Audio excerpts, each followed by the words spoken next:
بسم اللہ الرحمن الرحیم۔ دیکھنے اور سننے والوں کو السلام علیکم۔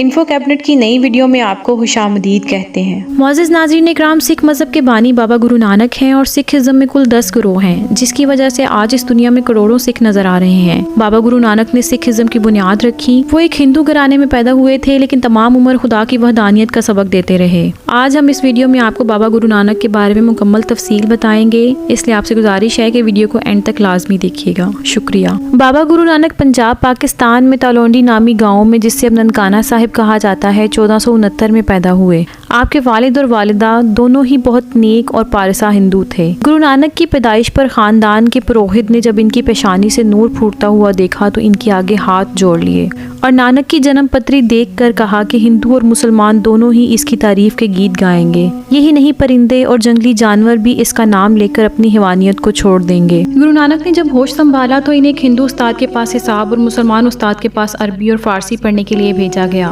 لیکن ان کا دھیان پڑھائی کی طرف کم ہی تھا۔ انہوں نے قریبی جنگل میں جا کر سادھوؤں اور مہاتماؤں کی صحبت اختیار کی۔ نانک حق کے متلاشی تھے، لیکن ان کے گھر والے انہیں عمومی کام کاج میں مشغول رکھنا چاہتے تھے۔ اس کے لیے کبھی انہیں بھینس چرانے کو بھیجا گیا تو کبھی کاروبار کرنے پر مجبور کیا گیا، اور آخر کہا گیا کہ کچھ نہیں تو کھیتی باڑی کا ہی کام کر لو، جس پر نانک نے کہا کہ میں تن کے کھیت میں دل کو ہل چلانے والا بنا کر نیک کام کاج کرنا چاہتا ہوں، اور جب فصل اگے گی تو میرا خاندان ہی کیا تمام دنیا خوشحال ہو جائے گی۔ جب نانک کے اعتبار سے ان کے گھر والے مطمئن نہ ہوئے تو آخر کار انہوں نے نانک کی شادی کر دی کہ شاید اس طرح وہ دنیا داری کی طرف مائل ہو جائیں۔ کہتے ہیں نانک جی کا دل جب کہیں نہ لگا تو گھر والوں نے انہیں سلطان پور کے نواب دولت خان کے گودام میں رسد کا حساب کتاب رکھنے پر نوکری دلوا دی۔ جب وہ رسد تولتے تو 13 کی گنتی تک پہنچتے تو 13 میں 13 کا نعرہ لگاتے ہوئے دم بہوت ہو جایا کرتے۔ نانک دل کھول کر گودام کا مال غریبوں میں بانٹنے لگے۔ جب نواب صاحب سے شکایت کی گئی کہ نانک آپ کا مال لٹا رہے ہیں تو انہوں نے گودام کا حساب کتاب دوبارہ لگوایا، لیکن تمام اجناس پوری نکلی۔ ایک دن نانک قریبی ندی میں نہانے نکلے اور 3 دن تک ندی کے اندر غائب رہے۔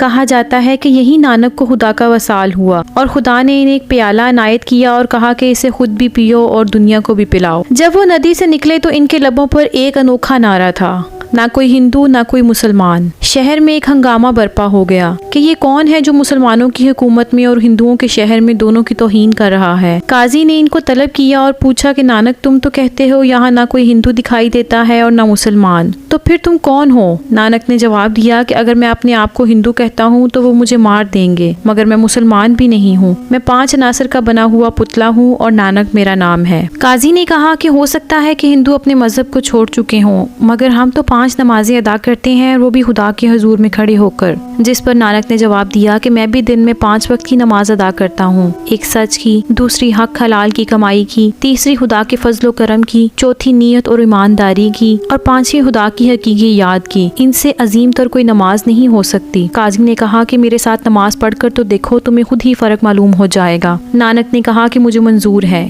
جب قاضی نماز کے لیے کھڑے ہوئے تو نانک ایک طرف کھڑے ہو کر مسکرانے لگے۔ جب نماز ختم ہوئی تو قاضی نے نواب سلطان پور سے شکایت کی کہ جب ہم نماز ادا کر رہے تھے تو نانک ہم پر ہنس رہا تھا۔ نانک نے کہا کہ نواب صاحب، جب قاضی نماز ادا کر رہے تھے تو ان کا دھیان اپنی گھوڑی کی طرف تھا جس کے ہاں نیا بچہ پیدا ہوا تھا۔ یہ کہہ کر نانک جی وہاں سے چل دیے۔ نواب صاحب نے بہت کہا کہ ملازمت جاری رکھیں، مگر نانک نے کہا کہ وہ اب اس کے ہاں ملازمت کریں گے جس کے ہاں تمام کائنات ہاتھ باندھے کھڑی ہے۔ یہ کہہ کر نانک نے مردانے کو جو یہاں ان کا مرید ہوا کرتا تھا اور رباب بجایا کرتا تھا ساتھ لیا اور جنگل کی طرف چل پڑے۔ نانک جی جنگلوں میں آبادیوں میں گھومتے رہے۔ ان کا نام اب گرو کے نام سے مشہور ہو چکا تھا۔ وہ جگہ جگہ موزے دکھاتے۔ جب وہ ہندوؤں کے مرکز ہریدوار پہنچے تو یہاں گنگا میں ہندو نہا رہے تھے اور پانی مشرق کی طرف اچھالتے تھے۔ یہ پانی مرنے والے بزرگوں کو دیا جا رہا ہے تاکہ ان کی زندگی آسودہ اور ٹھنڈی رہے۔ یہ سن کر نانک جی نے پانی مغرب کی طرف اچھالنا شروع کر دیا۔ لوگ ہنسنے لگے کہ کیا کبھی کسی نے مغرب کی طرف بھی پانی اچھالا ہے؟ تو نانک جی نے جواب دیا کہ میرے کھیت یہاں سے مغرب کی طرف پنجاب میں ہیں، میں ان کو یہاں سے پانی دے رہا ہوں۔ لوگ کہنے لگے اتنی دور سے دیا ہوا پانی آپ کے کھیتوں کو کیسے سرسبز کرے گا؟ جس پر گرو نانک نے کہا کہ اگر آپ کا دیا ہوا پانی دوسری دنیا میں پہنچ سکتا ہے تو کیا میرا دیا ہوا پانی اس دنیا میں میرے کھیتوں کو سرسبز نہیں کر سکتا؟ ناظرین اکرام، گرو نانک نے مکہ، مدینہ اور بغداد کا سفر بھی کیا۔ اس سفر میں بھی مردانہ ان کے ساتھ تھا۔ جب وہ تھکے ماندے رات کو مکہ پہنچے تو رات کو سوتے وقت انہوں نے اپنے پاؤں خانہ کعبہ کی طرف پھیلا دیے۔ وہاں ایک مولوی نے ان کو ٹھوکر مار کر جگایا اور کہا کہ اے کافر، تو حج کرنے آیا ہے اور تجھے اتنا بھی نہیں پتا کہ تو نے خانہ خدا کی طرف ٹانگیں پھیلا کر رکھی ہیں؟ گرو جی نے بڑے سکون سے جواب دیا کہ حضور، جس طرف خانہ خدا نہ ہو، میری ٹانگیں اس طرف کر دیجیے۔ مولوی جس طرف گرو نانک کی ٹانگیں گھماتا، اسی طرف خدا کا جلوہ نظر آتا، جس پر وہ چلانے لگا کہ اللہ اللہ، ہندوستان سے کوئی خدا رسیدہ بزرگ آیا ہے جو لوگوں کو خدا کا دیدار کرا دیتا ہے۔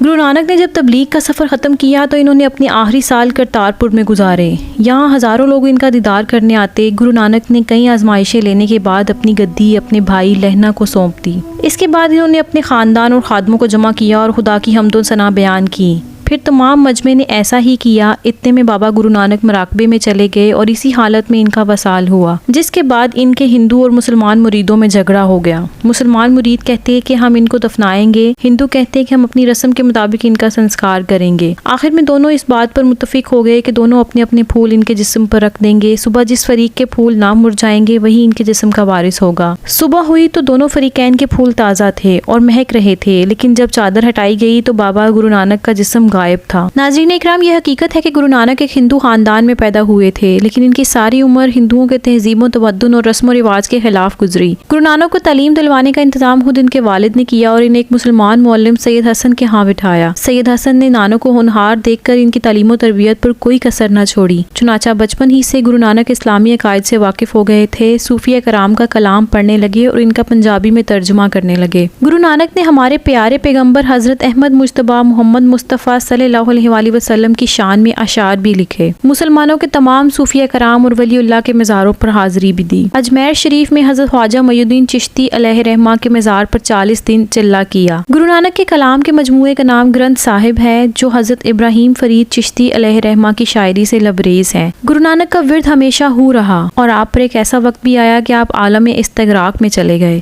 جس کی وجہ سے نماز روزے کی پابندی نہ کر سکے اور نہ ہی آپ کو حجامت بنوانے کا ہوش رہا۔ چنانچہ آپ کے پیروکاروں نے بھی نماز اور روزہ کی پابندی کو ضروری نہ سمجھا اور حجامت کو بھی بالکل ترک کر دیا۔ چنانچہ یہاں سے ہی ہندوؤں کے ایک الگ تھلگ اور ایک نئے فرقے سکھوں کی بنیاد پڑ گئی۔ بعد ازاں بغداد شریف حضرت غوث الاعظم سیدنا شیخ عبد القادر جیلانی علیہ رحمہ کے بارگاہ میں بھی حاضری دی۔ بغداد شریف سے آپ کو ایک چولا ملا جس پر کلمہ طیبہ، قرآنی آیات، سورہ فاتحہ، سورہ اخلاص، سورہ نصر، آیت الکرسی اور اسماء الحسنہ درج ہیں۔ یہ چولا ڈیرہ بابا نانک ضلع گورداسپور میں آج بھی موجود ہے۔ گرو نانک نے اپنی زندگی کے آخری حصہ میں دریائے راوی کے کنارے کرتارپور کا ایک قصبہ آباد کیا اور اپنے گھر سے متصل مسجد تعمیر کروائی اور اس میں نماز پڑھانے کے لیے ایک امام بھی مقرر کیا۔ المختصر، گرو نانک اسلامی عبادات، نماز، روزہ، زکوٰۃ، حج اور کلمہ طیبہ کی اہمیت سے بخوبی آگاہ تھے۔ اللہ تعالیٰ کی وحدانیت اور پیغمبر آخر الزماں حضرت محمد صلی اللہ علیہ وآلہ وسلم کی رسالت پر کامل اعتماد رکھتے تھے۔ افسوس کہ سکھ حضرات بناوٹی رسم و شرکیہ افعال اور غلط فہمیوں میں پڑھ کر اس صراط مستقیم سے بہت دور جا پڑے جس کی طرف گرو نانک نے رہنمائی کی تھی اور جس پر آپ کی تعلیمات تھیں۔